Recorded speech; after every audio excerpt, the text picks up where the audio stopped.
Ang Taiwan o ang bansa na kinikilala din bilang Republika ng China ay isang bansa sa Silangang Asya na nagtataglay ng malakas na hukbo ng militar at may mga kagamitang pandigma. Narito ang mga dahilan ng mga pagsisimula ng tensyon sa pagitan ng Pilipinas at Taiwan. Ang Pilipinas at Taiwan ay mayroong mabuting relasyon, ngunit sa kabilang banda ay may namumuong tensyon sa pagitan nito na maaaring pagsimulan ng sigalot o ng digmaan. Ano nga ba ang dahilan ng Taiwan upang magka-interes sa dagat ng Pilipinas na siyang pinagsisimulan ng matinding tensyon laban sa bansa? Ating alamin at pag-usapan kung ano ba ang tunay na dahilan ng Taiwan upang magka-interes sa dagat ng bansa. Pero bago natin simulan, ay maaari bang pakipindot ng subscribe button at i-ring ang notification bell upang sa ganun ay patuloy mo na masubaybayan ang mga susunod na ilalabas ko pang mga video. Mga teorya, istorya, katotohanan at kaalaman. At kung may nais kang malaman, ay maaari mong i-comment ang topic na gusto mo upang sa ganun ay magawa ko ng video para sa iyo. Maraming salamat po. Ang Taiwan at Pilipinas ay may matinding alitan sa mga karapatang pangingisda sa Dagat Luzon. Partikular sa mga lugar na malapit sa isla ng Batanes at Babuyan. Ang Taiwan ay merong mga interes sa dagat ng Pilipinas.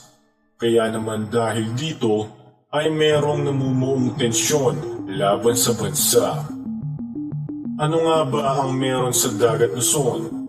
At bakit may matinding interes ang Taiwan na sakupin ito?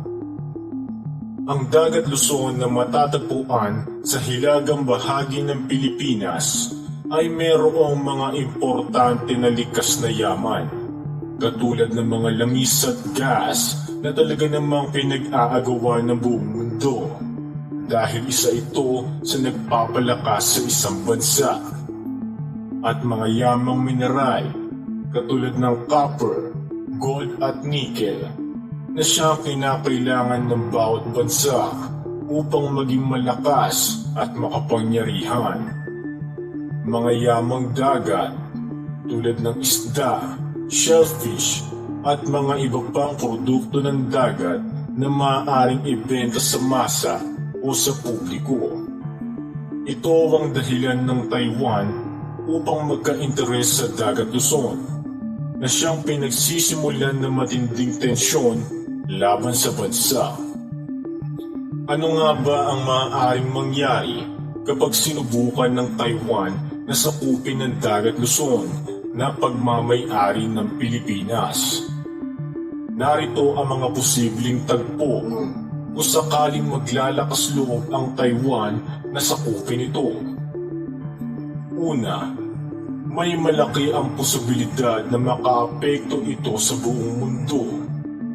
Ang pagtatangka ng Taiwan na sakupin ng Dagat Luzon ay maaaring magdulot ng pagtaas ng presyo ng langis na siyang lubhang nakakaapekto sa mga mamamayan ng mundo na maaaring humantong sa mga problema sa ekonomiya, lalo na sa maliit na bansa tulad ng Pilipinas. Ngunit ang tanong ay hahayaan ba ng Pilipinas na ang kinin ng Taiwan ang mga pagmamay-ari nitong yamang mineral, langis at gas at mga yamang dagat? Ang kasagutan sa katanungan na yan ay siyempre hindi. Dahil ang Pilipinas ay palaban at walang takot sa digmaan.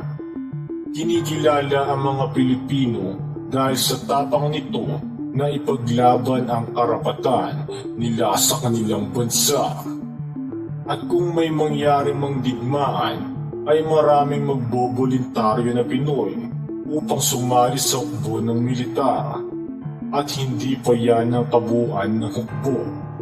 Dahil ang Amerika ay magbibigay din ng suporta sa Pilipinas na maaaring humantong sa mga karagdagan ng labanan.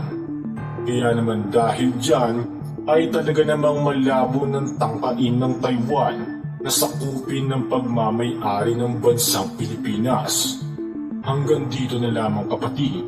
Maraming salamat sa panonood at pakikinig. Naway nag-enjoy ka sa ating usapin. Maraming salamat po.